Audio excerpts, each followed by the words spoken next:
It was a warm, midsummer day in 17th-century Swedish Livonia, just outside the town of Jürgensburg. The night before had started the great celebration of the birth of St. John, with people from across the countryside gathering to dance around a tremendous fire, which would burn all through the night and into the next day. Some, hot from their dancing, had gathered at springs in remembrance of John's baptisms in the secret woodland order that Jesus of Nazareth had famously joined.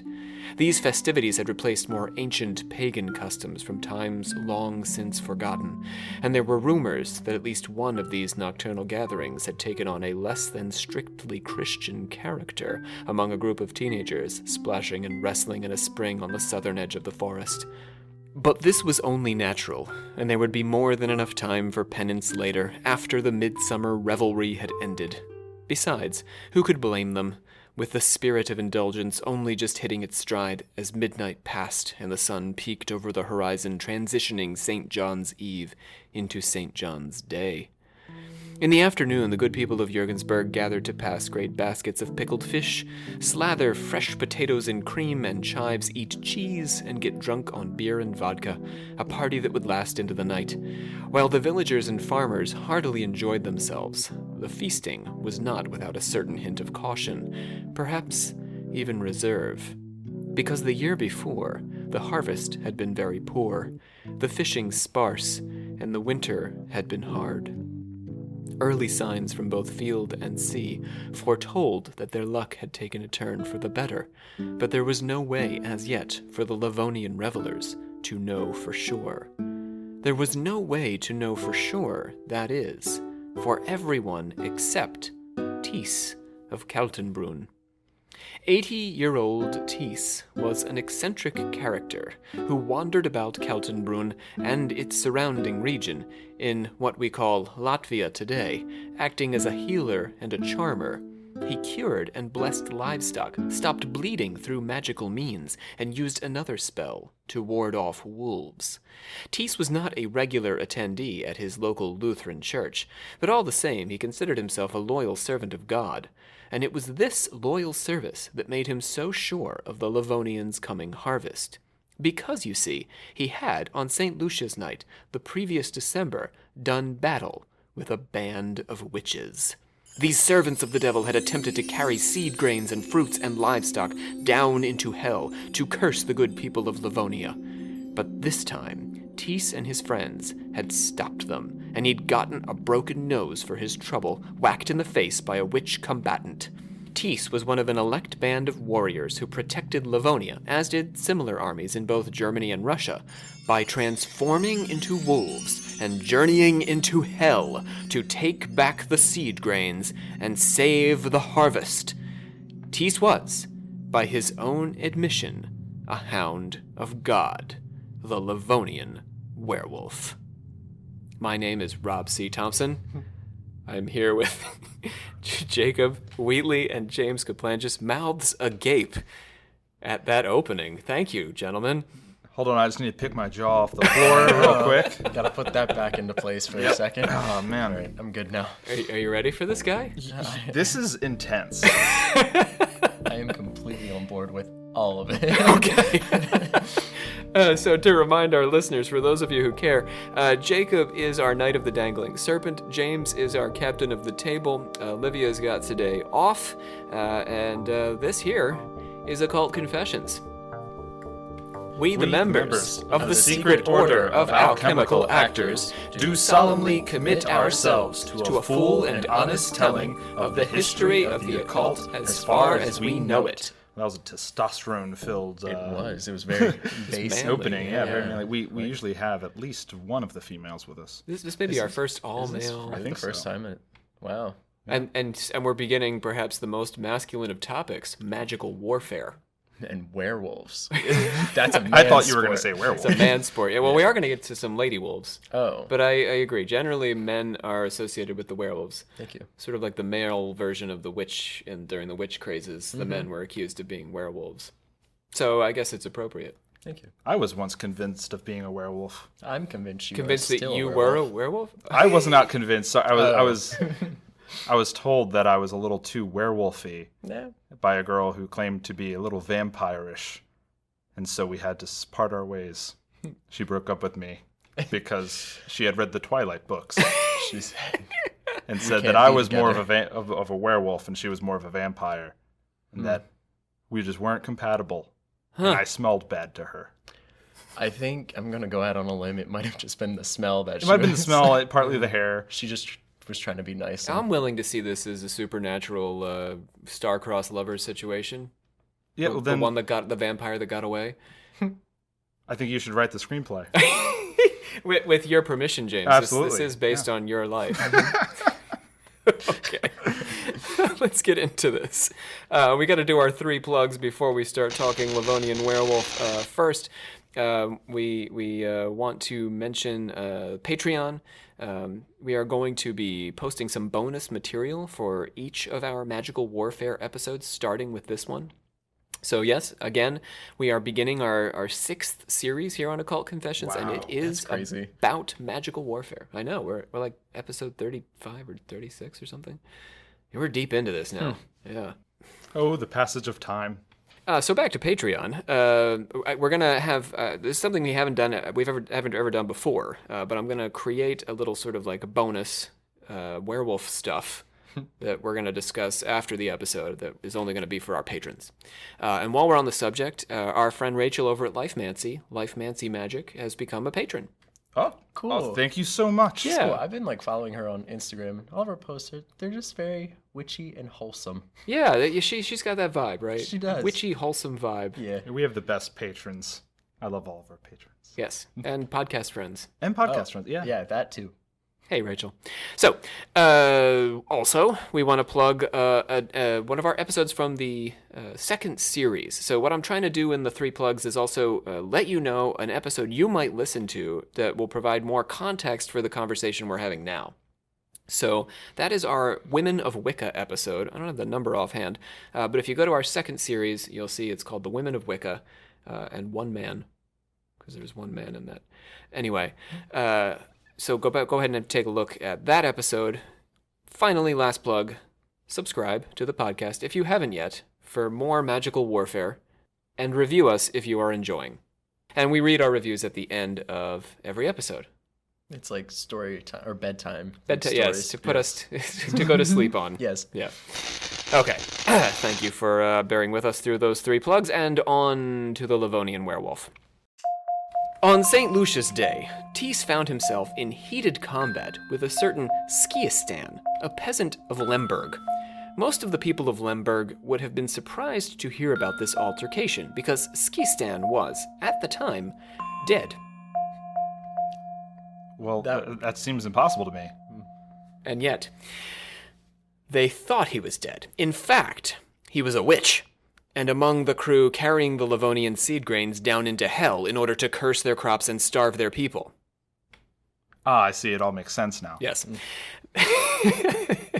How that explanation satisfies you. Yes. Okay. I Content should have now. just waited. Oh, he's a witch. That makes sense. Okay. That night, Thiess had stripped naked with his friends in the bushes on the outskirts of Kaltenbrun and transformed. That just sounds like a typical Friday night to me, but okay. The transformed part? Sure. Okay. Different. So, this band of werewolves had marshaled their strength by killing livestock, which they roasted, salted, and ate. Without bread, because they had no means of carrying it. Obviously, if Right. they did, You there said would they have been bread roasted there. it, They roasted it. so they didn't eat it raw. They were No. just They were able to carry salt, it seems, but not bread. They embraced their thumbs to use their tools and cook their food. Okay, cool. So they pursued Skiistan after this lovely dinner, and his fellow witches down into Livonian hell. Now, it actually was Livonian hell. It wasn't like our hell. Because, according to Thiess, there are different hells depending on the region. The Livonians have their own hell, the Germans have their own hell, the Russians have their own hell, and so on.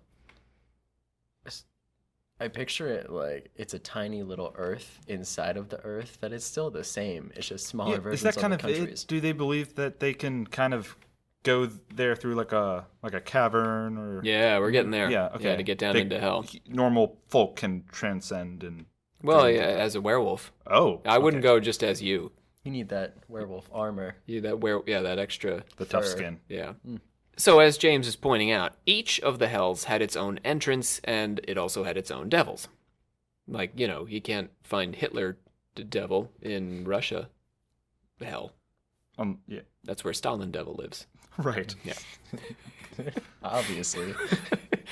And they don't get along. No. So, the year before, the Livonian werewolves had actually failed in their pursuit, arriving too late into Livonian hell and finding the gates of hell locked and impassable. Yeah. Oh, darn. But this year, they had planned properly and moved swiftly, breaking into hell to engage in open combat with the witches. Skiastan, wielding a broom wrapped in a horse's tail, had struck Thiess on his nose. He had explained the bit about the broomstick and Skiastan 10 years later, at a trial in 1681, but left off the business about traveling to hell as a werewolf. Then, 10 years later, he would remind the judges of this injury at a new trial where he was acting as a witness in a church robbery, and then go on to confess, for the first and only time in his long life, to being a werewolf. So he's confessing at a trial where he's not even being tried for being a werewolf. Right. There's separate He issue. just stood up and said, I am a werewolf. Yeah. And the judge was like, wow, what? We'll get to that later. Yeah, we're trying to deal with this church thing. Yeah. So his judges, who were trying a completely different man for a crime totally unrelated to werewolfism, as we're saying, were shocked to hear this confession, of course, from Thiess. I think he was like on the witness stand. He was old at this point, right? Yeah, and they'd called him up because he'd witnessed this church robbery, and then in the middle of talking about this, he's like, also, I'm a werewolf. I don't think that bodes well for his testimony. I'd imagine at this point in time. If I may ask, what was his point in going into hell? What was he after? To get the grains. Okay. So if he could retrieve the grains, then he could save the harvest. Okay, I see. Got it. So it was out of good. He's a hound of It would have been God. rude to He's just trying to be break helpful. in and Yeah. start slapping witches down there, but Well, they're slapping him. Oh, he would well. slap them if he could. oh, that's right. He's hit him trying on to the slap. nose. They're getting counter-slapped. So, we also have to bear in mind that the judges don't think this is insane. They think werewolves are real, but they're not talking about werewolves today. And they believe they're servants of the devil. So this stuff that we're talking about here, where he's a hound of God, is a completely foreign idea to these judges. They're like, well, no, werewolves are satanic. There are no god werewolves. And Thiess is like, but Yeah, wait. I'm right here. I don't know what you're all talking about. We're not going to give our listeners, y'all, a faithful translation of the trial text, but we're going to follow the main points of the conversation as it really happened. We're just going to have a bit of fun like we do, but otherwise we're going to follow the main points of the trial. Werewolves cannot abide the devil. No, not a whit. That's why we chase them like dogs and whip them with iron when we catch them. But if werewolves cannot abide the devil, why would they run down into hell where the devil resides? To take back the grains and the cattle and the fruits of the earth his witches stole, so as to save the harvest, Your Honor. And what becomes of a werewolf at death? There are some traditions, especially in Greece, that hold that the werewolf feeds on blood and becomes a vampire when he dies. Something to tell your former girlfriend, James. Okay. Yeah, actually, I'll get on vampires and werewolves can get along. Others simply identify the werewolf as a servant of the devil, and so when he dies, he goes to hell. Thiess's judges expected to hear something like this, that the werewolf goes to hell, but they didn't. A werewolf is buried like any other person, and his soul goes to God, just as the witch's soul goes to the devil. But how can a werewolf's soul go to God if he serves the devil? Take the wax from your ears, Your Honor. The werewolf fights the devil. He doesn't serve him. We track him down and scourge him with the whips of iron. The same happens amongst the Germans and the Russians with their own grains and their own hells. Confess, Thiess! You are a servant of the devil. You have made a compact with him. I'm an enemy of the devil. I've made war with him as a hound of God. You serve the devil! I serve God. You mean the devil! I mean God. The devil! God! Get me a priest! At this point, his judges called in the local parish priest to try and solicit a confession. Thiess, you must confess if you would save your soul. These are only lies you've concocted to cover up your sins. My sins? I'm a better servant to God than your holiness could ever be. Your sermons are fine enough, I'm sure. I wouldn't know in point of fact since I don't go to church, strictly speaking, in a way of walking in on Sunday and listening to whatever happens there. But speaking and preaching are only a battle in the sense of metaphors. I'd do a man's battle, going hand to hand with the Prince of Darkness. You've spoken your scriptures in the ears of your lambs, sure enough, but you've never boxed with the devil's ears, nor dare I say, have you ever ventured so far as to strike your knee into his netherworldly stones. I wasn't the first to battle the devil, nor will I be the last, and a blessing on every man who takes up the path I've trodden. Do you not want to save your soul from eternal damnation? I'm too old to understand such things. Who knows where a soul goes to when a body dies? Thiess claimed that he had tried to give up his werewolfing 10 years ago, but he couldn't find anyone willing to assume the wolf's mantle in his place. You can't just give it up and not have a replacement. Like Batman. Right, like, does they're Yeah. I don't know anything about this. Yes, passes Oh. the cowl. There's Batman too? Dick Grayson becomes Batman for a while. Oh, I had no idea. It's You like guys a know Robin about these Hood things. is like a in training Batman. Oh, Robin Hood becomes Batman. Yeah, sometimes. Robin Hood. Robin. Robin Hood's a different guy. Yeah, did I say Robin? I don't You know. did. Well, I did. Did both of us? Probably. Werewolves. I blame James. Okay. Thiess had taken a jug from a man who had spoken a toast to him, not knowing that the man was a werewolf, and that by taking and drinking from the werewolf's jug, he was accepting the call to transform himself. Sneaky. Yeah, no bites involved or any of this. You just need to drink from the jug. He could then pass this on by speaking his own toast, saying, "You will become like me," and breathing 3 times into a jug, which he passed to the next werewolf. But Thiess was more honest than the rascal who had changed him, and so he'd found no takers. So he would ask you first. Tell us about these charms you administer to the farmers. What words do you use? Sun and moon, go over the sea. Fetch back the soul that the devil had taken to hell, and give the cattle back life and health which was taken from them. Then I bless them with salt and warm beer. There's no mention of God. Not in the formal wording, Your Honor, no. He's deluded, but not harmful. Certainly not deserving of the stake. Fine. Give him 10 lashes for superstitious idolatry. Next case.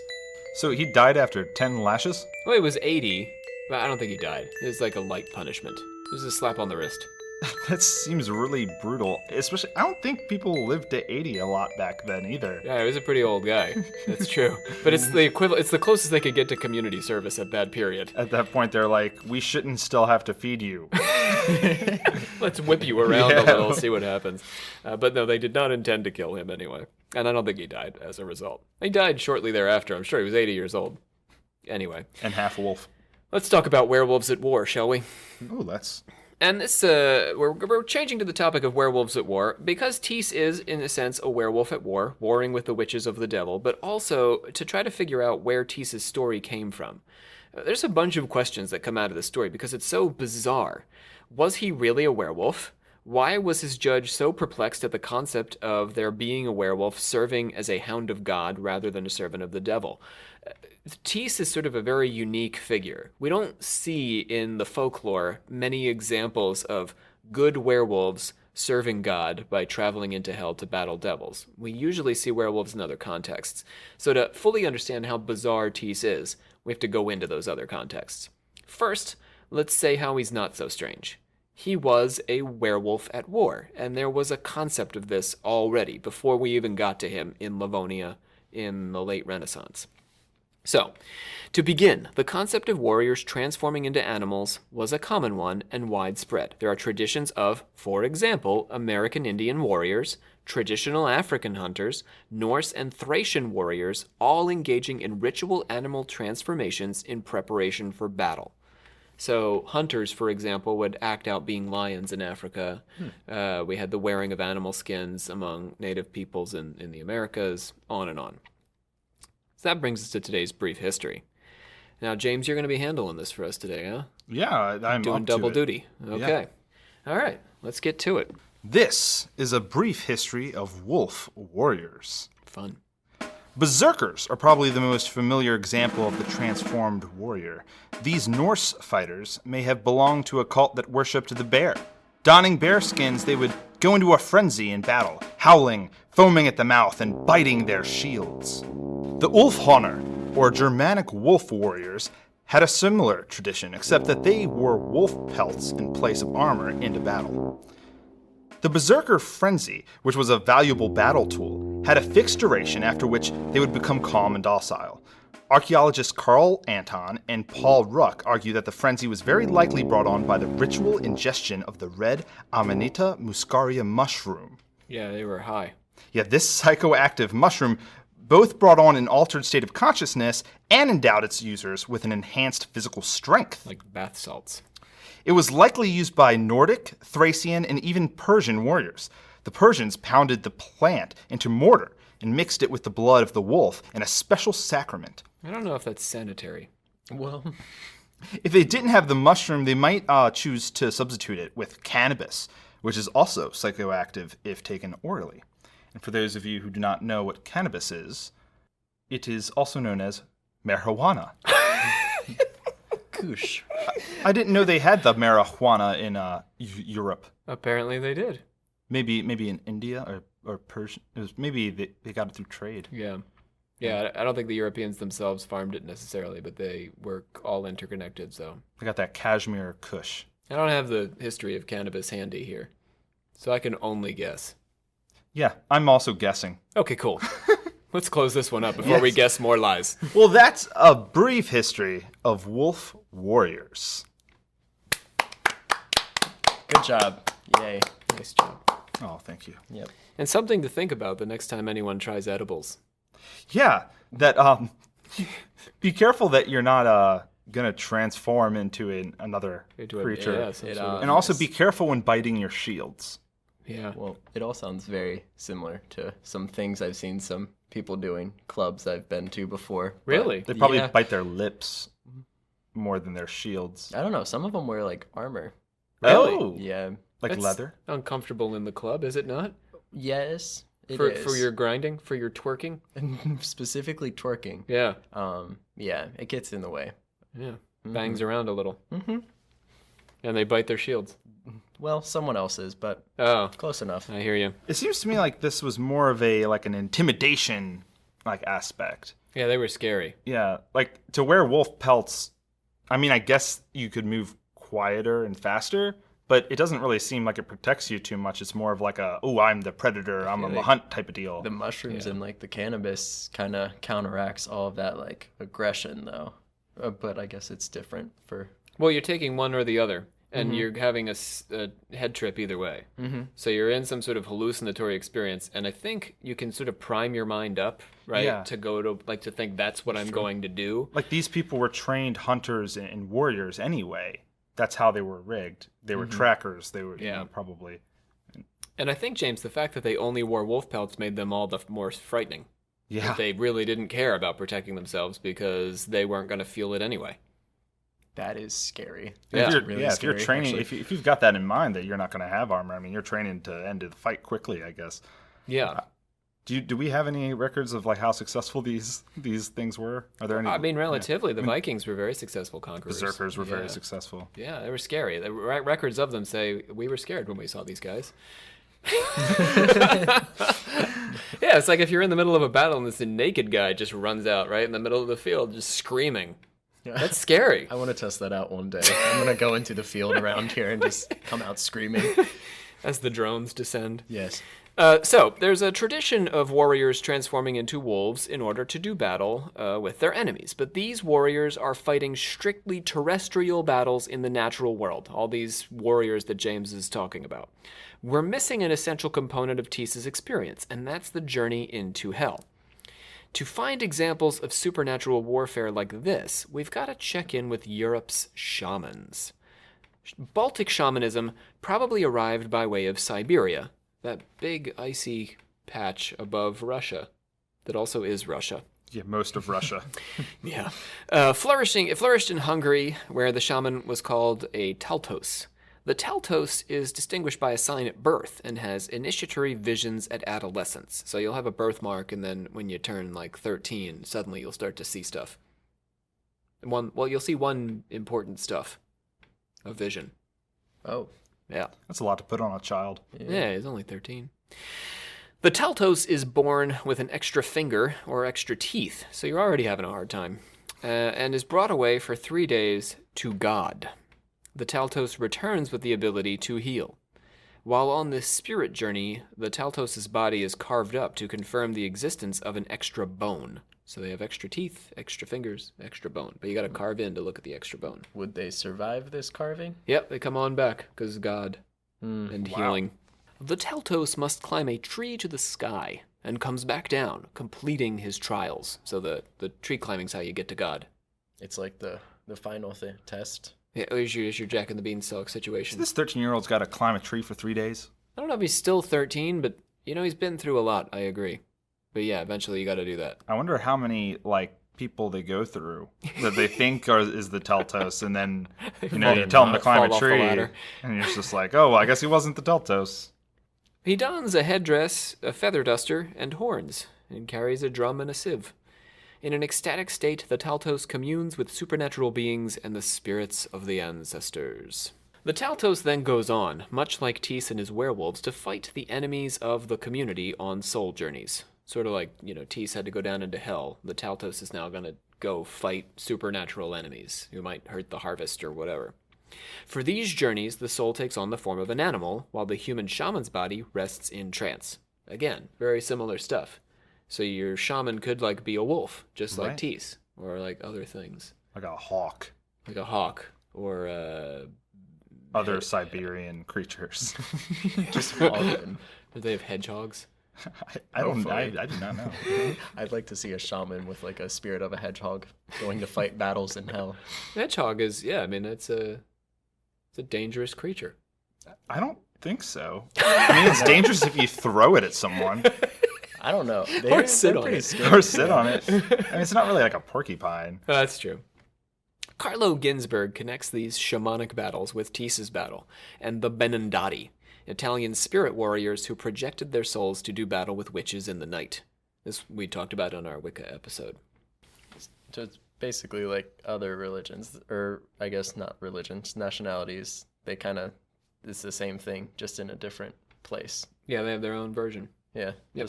just like other How religions. curious and bizarre it is. Yes, indeed. What a coincidence. So much so that witchcraft scholar Klanitze, what's the guy's name here? Let me see if I can get his full name up here. Oh, Klanitze. He That is his full name. She's like, sure. I'll post it up on our resources page. Points out that the benandanti and other European sorcerers go on their soul journeys in secret. And this is actually in contrast to the shaman who does it publicly. So the shaman does it on behalf of the community, tells the community, guys, I know we're having a bad harvest, or all our cows are, giving curdled milk or something. All our daughters are coming out with the... They're just coming out. It's all daughters all the time. We have all women. We got to do something. We need some boys here. So I'm going to go do battle with the supernatural forces to try to straighten out this daughter problem. Or what have you. Mm-hmm. Oh, thanks, Mr. Shaman. Yeah, that's what they say.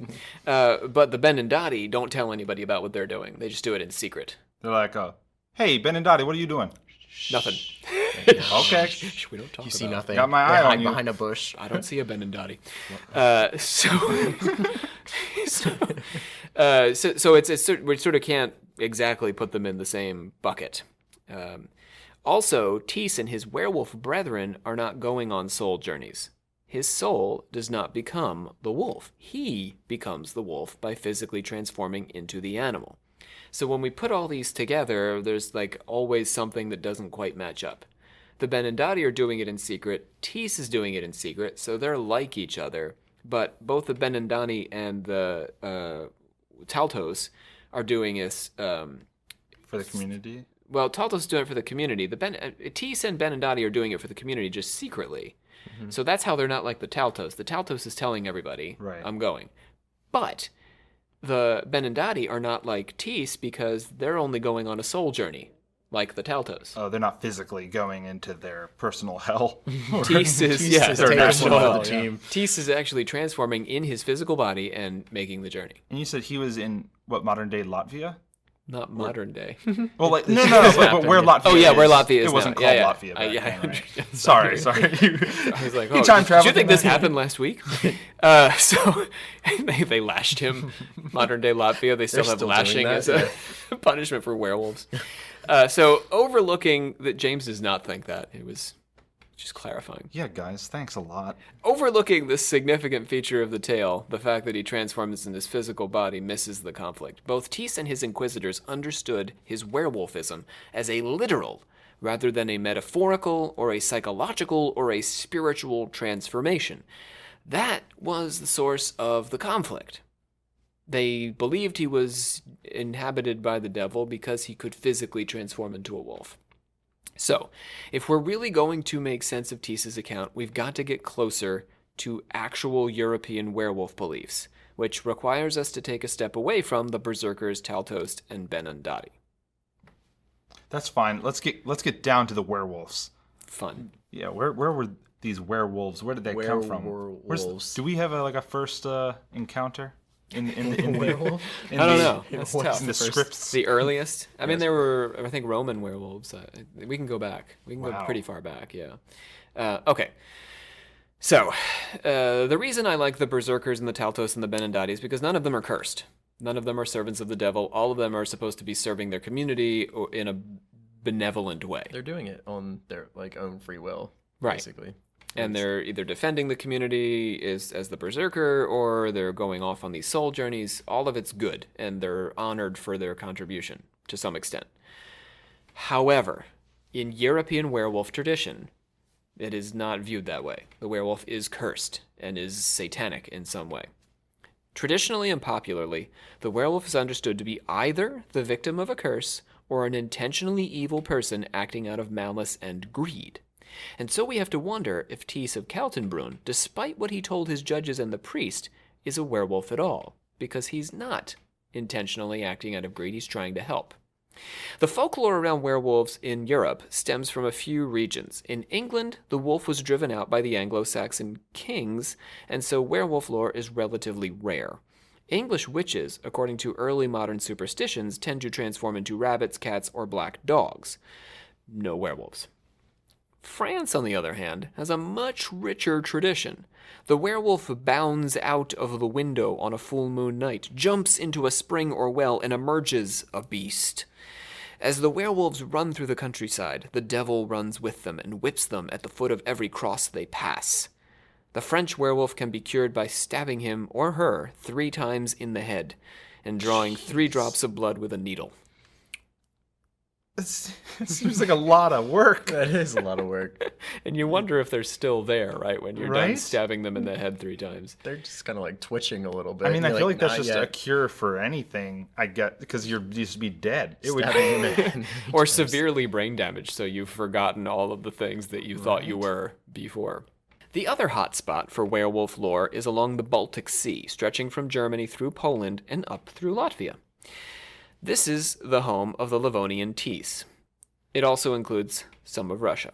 There are a couple of legends that we can trace back specifically to Thiess's home in Livonia. The first legend was collected by the Swedish chronicler Olaus Magnus. In Prussia, Lithuania, and Livonia, there's a large crew of men who transform into wolves on Christmas night and try to beat down people's doors to devour them as well as their livestock. They also break into beer cellars and drink down whatever they can find.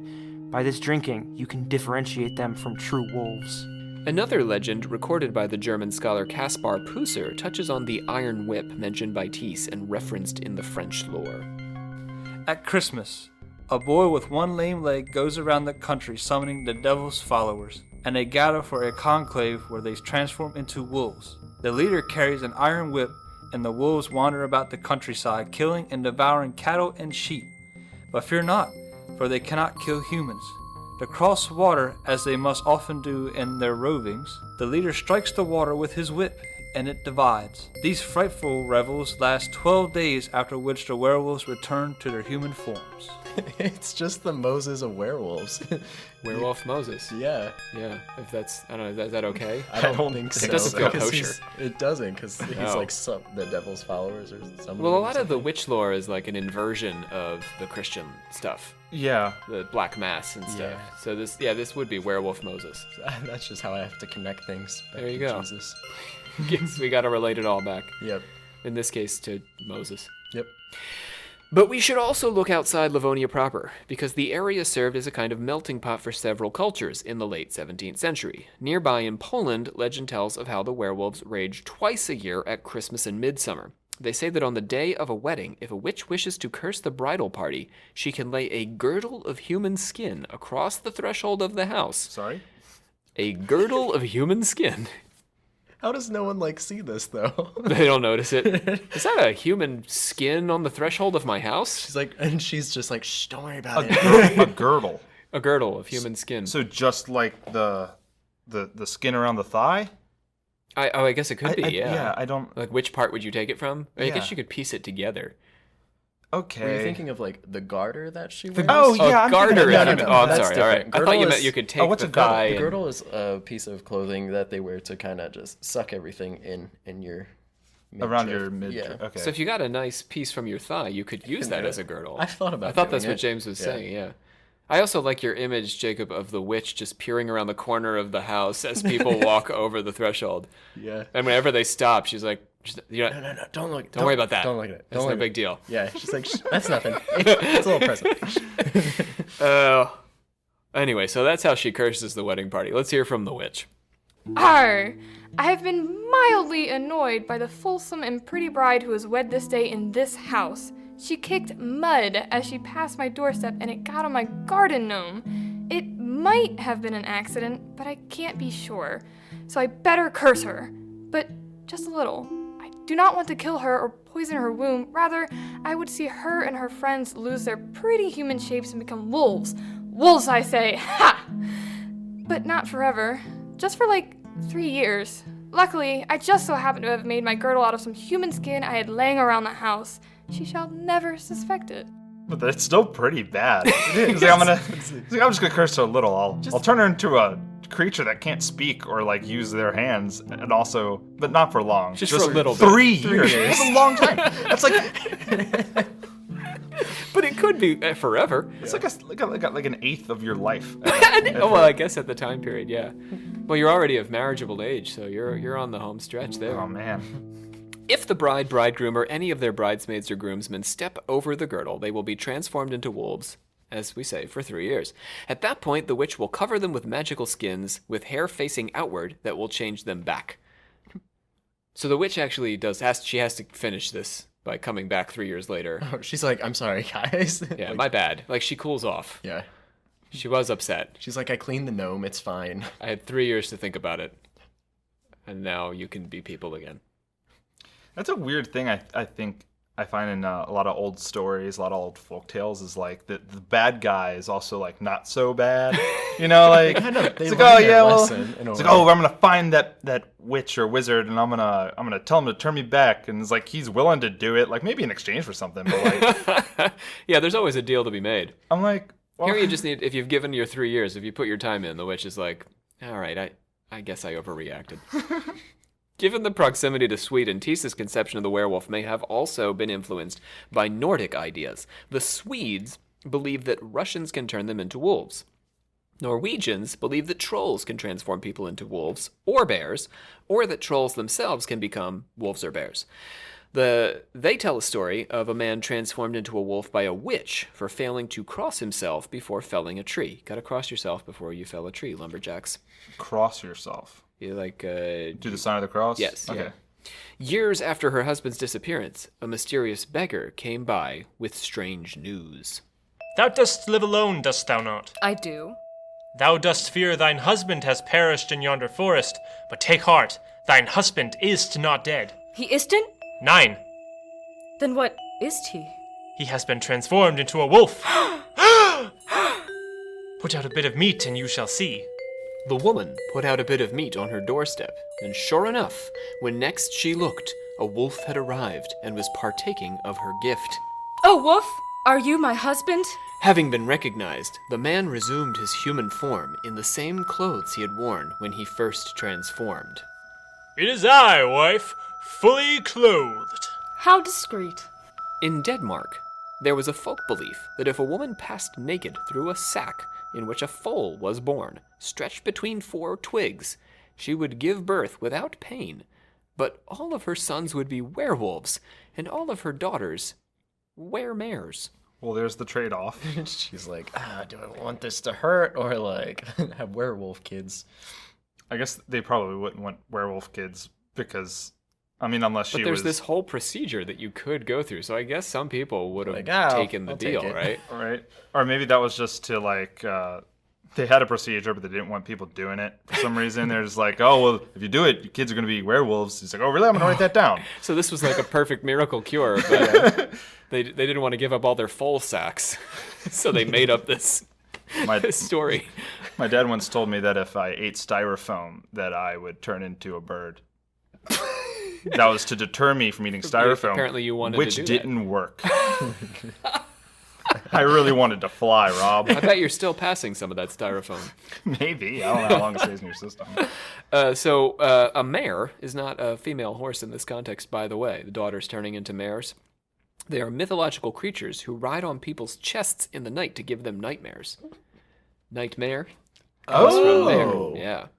The werewolf could only be cured once identified as a werewolf and told out loud that he was a werewolf.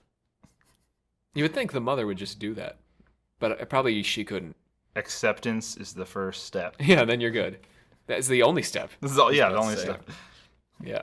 You're a werewolf. Oh, man, you got me. And he's not a werewolf anymore. Swipe or no swiping. Oh, man. Some themes resonate from these legends into Thiess's tale. The Iron Whip, number 1. Right? We heard that for the Moses werewolf. Transformations at Christmas and Midsummer. And the devouring of livestock. Because you got to devour something. But other themes are a direct contrast, partnering with the devil and the idea of the werewolf being cursed by a witch or by a mother who doesn't want to experience the pain of childbirth.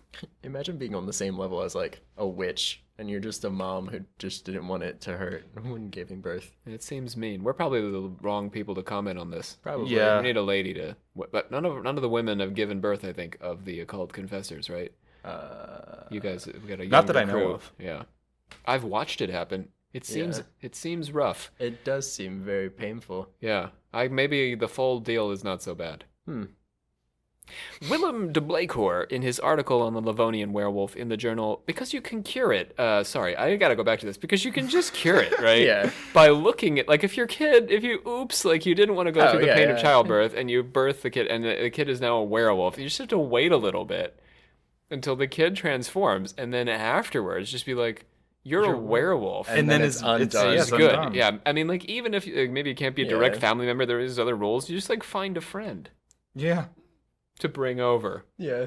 And say, hey, you're a werewolf. And then you're done. You're cured. No harm, no foul. Everybody came out okay. Anyhow.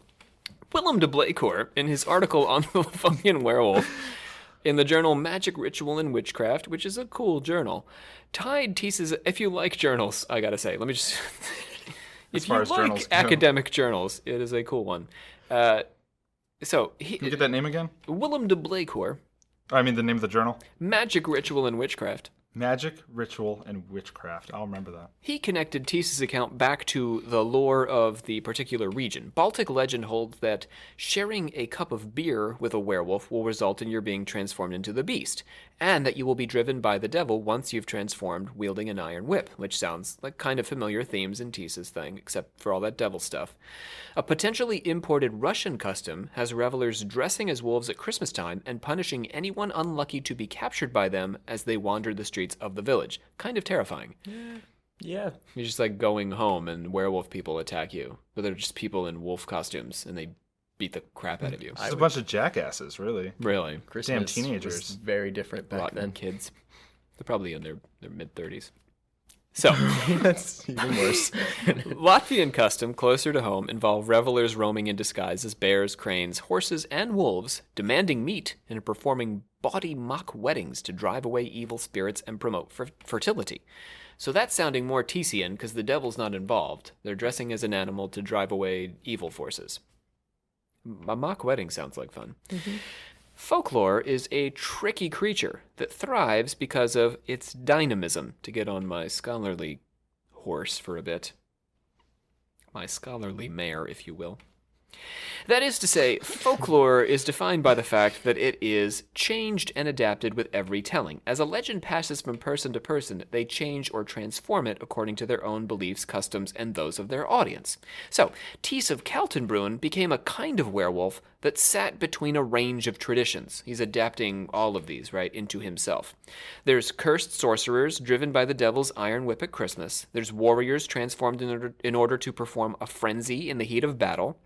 There's shamans transformed in spirit in order to do battle in the non-material world, and masqueraders transformed in order to drive away evil. Somewhere between all these, we see Thiess, who is none of them, and all of them, all at once. Thiess and his band of werewolves are well remembered by scholars of folklore and witchcraft for the boundary crossing they achieved, as they joined these various traditions together, becoming a unique sort of beast, rarely heard from before or since. A hound of God. That was nice. Thanks. Save me a sound effect later. All right, that's it for our Livonian werewolves. Let's get on to our Order of Confessors, shall we? Yep. The Order of Confessors. Oh, before we get off so this was mainly Western. This is all Western. Talking all Western traditions. All Western here, yeah. traditions here. Yeah. Do we have any? I was thinking earlier. This kind of reminded me of like kung fu with the warriors. You know, like they try to imitate the various styles of the animals? The animals, and then try to embody them. It wasn't to the same extent, but... That's an interesting idea. I don't know. I don't know if there's a connection there. I'm working on an episode about China that I hope to work into our magical warfare series, and we'll see if Kung Fu becomes part of that discussion. Ooh. Because it's about the secret societies in China and their sort of various religious beliefs. So let's see. Let's see if it comes up. I'd love to talk about some Shaolin monks. Mm-hmm. The beauty of James bringing things up at the end of episodes, listeners, is that one of you out there inevitably answers him and gives James whatever he's looking for. I really appreciate all of the answers. And confirms him in whatever his suspicion is. James has some sort of like psychic power when it comes to making scholarly connections based on nothing. It's insane. So we look forward to that message. Yes, I do. You when it out comes. there, who knows? All right, I'm going to hit the gong now. This is the Order of Confessors. Do you have anything, Jacob? Nope. Cool. Vic Avalon has some nice words for our whole crew of alchemical actors. He wrote us a nice review on iTunes and likes how we keep it fun, even when things get a little dark around here. Sometimes a little more than just a little dark. It can get pretty dark. And sometimes we have a little too much fun, but I appreciate the sentiment. Yeah, thank you, Vic. We are very grateful for that. Mm-hmm. Okay, now this is one where we're going to have a little of the proverbial egg on our faces here, and it regards AASB. AASB. If you'll recall, a few episodes back, James, you were definitely here for this. We had gotten a review from Imhotep and some numbers, and Imhotep had concluded the review with AASB. And none of us could figure out, because we're all really bad at acronyms here on Occult Confessions, what that referred to. And we came up with things like the, Arizona Accounting Standards Board or something. Bureau, yeah. Bureau. The Bureau. Yeah. James is now a big fan of the Arizona Accounting Standards Bureau. What is it? Chemical actors? It probably has something to do with us, right? No? As above, Jacob. So below. There it is. Yeah. As above, so below. below. Yes, an occultist sentiment going back thousands of years that should have occurred to us. Jeez. So we have to thank Belteshazzar, 27, and H.A. Black. H.Ha. Black. Ha-ha, Black. Ha-ha. Ha-ha, Black. Feels almost like an homage to Helena Blavatsky somewhere in there. While we're on the subject, we had actually missed an earlier message on Instagram from Belteshazzar, and his message about AASB brought our attention to it, in which he was commenting a bit on Aleister Crowley. These are some of our more popular episodes. Lots of people like the Crowley episodes. And he suggested that, and this is going to get us into more acronym trouble, he suggested, because I'm not good on medical terminology, that Crowley has a TBI from a firework that brought on a dissociative identity disorder. And I think that it's an interesting idea, because Crowley definitely does seem to exhibit different personality traits in different circumstances, and sometimes he doesn't seem to remember things he did, and he does contradictory things. So it's an interesting idea. We're doing a Crowley episode in a little bit, which suggests in this series actually on the magical warfare, where we connect him to potential British espionage during the First and Second World War. Nice. Which could be another explanation, perhaps, for his dissociative identities, that he just sort of had secret TBI. identities. Okay, so now, I'm going to put this out to you, gentlemen. A TBI. I'm going to say tuberculosis infection. Those aren't two different words. Think so. I don't know because that's in your lungs. I don't know if that'll get to your brain. I'm sure your lungs help your brain. Yes, I'm sure it would hurt. Right, and your feet help your legs. TBI. Well, Belteshazzar Czar will be getting back to us. Trauma is the T. Oh, trauma. Yeah, you're probably right. Trauma or trans, and then eyes. I. Well, he says from a firework. So a I firework. assume, So the that's why I firework thought hit it him in would the be like head. Trauma. Yeah, it's a trauma BI. Try to sound smart. It's not what it means. Well, and bringing us full circle, because we mentioned our Rachel from Life Mancy in the beginning. She asked if I have a celebrity crush on Helena Blavatsky. And? Sometimes. You heard it here, folks. This just in. Rob admits he has a sometimes celebrity crush on Blavatsky. Depends on whether I'm reading Isis Unveiled or the Secret Doctrine. Oh, yeah? If I'm reading Isis Unveiled, no. Secret Doctrine, more so. Okay. Finally, we had a message on Instagram from Stimores. You can correct us on that, Stimores. And I thought this was a fascinating question, and I'm willing to devote some time to it, because it's the end of the episode, and everyone's gotten their werewolves. They got their werewolf fill. And she asked this really interesting question that I started digging into, and I may end up incorporating this into an episode later. We love hearing from listeners about these interesting tidbits, especially in American culture, because that's my main area. Okay, so let me get to this. She asked about the Georgia Guidestones and whether or not they might be part of a Luciferian cult. Now, I know not everyone's heard of the Georgia Guidestones, so give me a second here.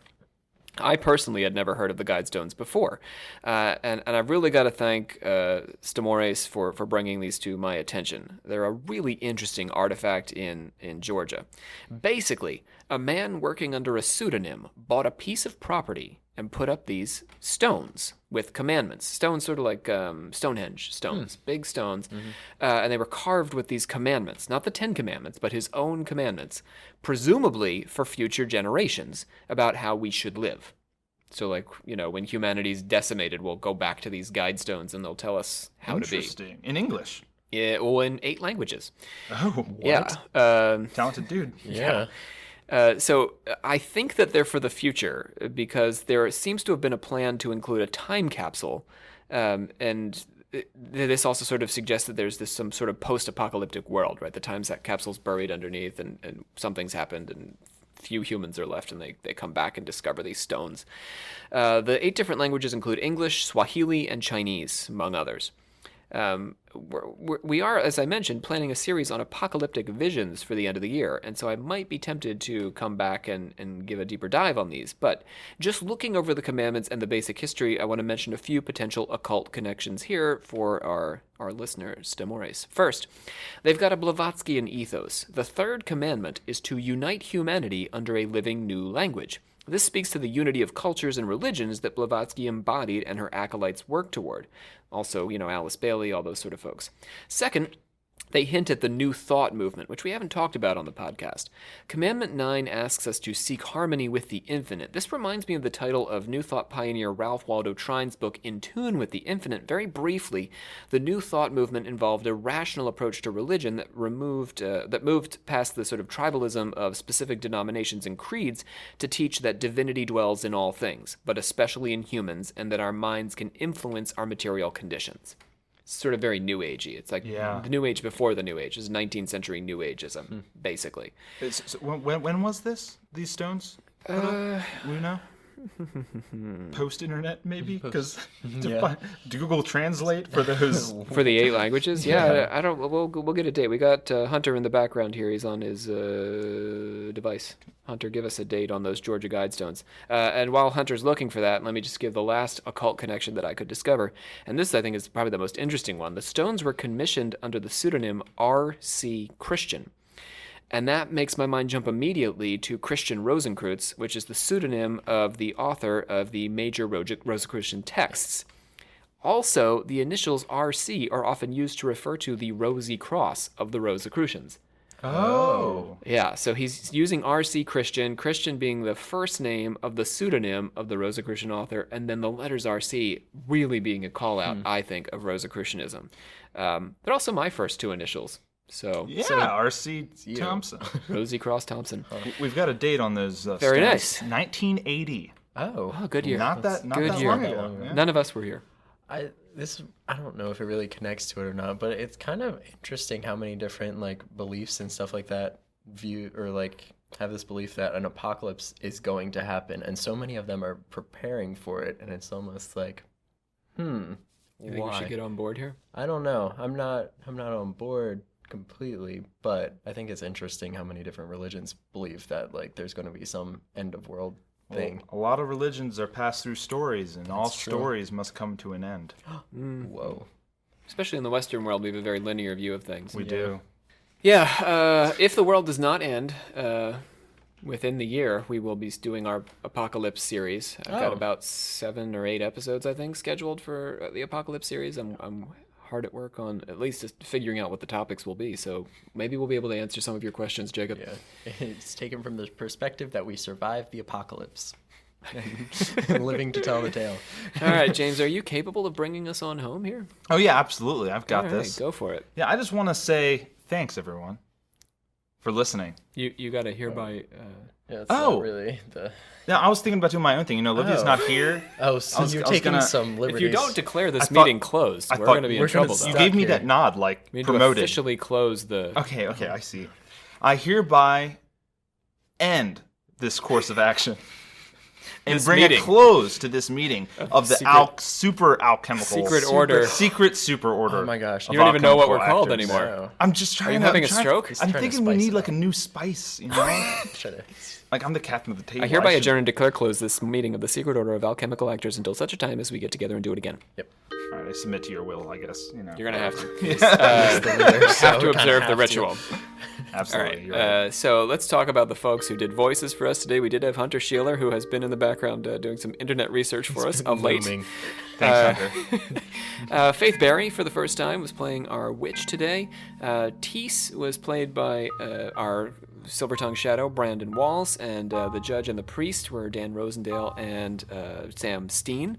And finally, we had Bree Litterall and Johnny Cook doing our beggar and woman.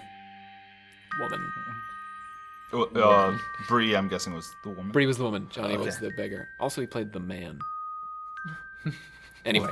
Very good work there. Joining us in the circle, which was more of a triangle today, I've got Jacob Wheatley, our dangling serpent knight. I'm just the dangling serpent. Our dangling serpent. Yeah. Knight of the Doom. Yes, fare thee well. I don't know. That's good. Good day. Good day. Good day. Fare thee well sounded very Renaissance. I felt like we were among the werewolves. And James Complanchus, our captain of the table. Yes, to all my fellow werewolves out there, make sure you shampoo and condition your skin and hair. Yes. And, don't let the vampires keep you down. Oh yeah, don't let them keep you. My name is. Are you all turning what? My name is Rob C. Thompson. I am the Supreme Hierophant of our Secret Order here. Thank you very much for joining us yet again. And one more time, we're about to record some bonus material on werewolf curses. So join us on Patreon for only $1 a month. You too can enjoy werewolf curses.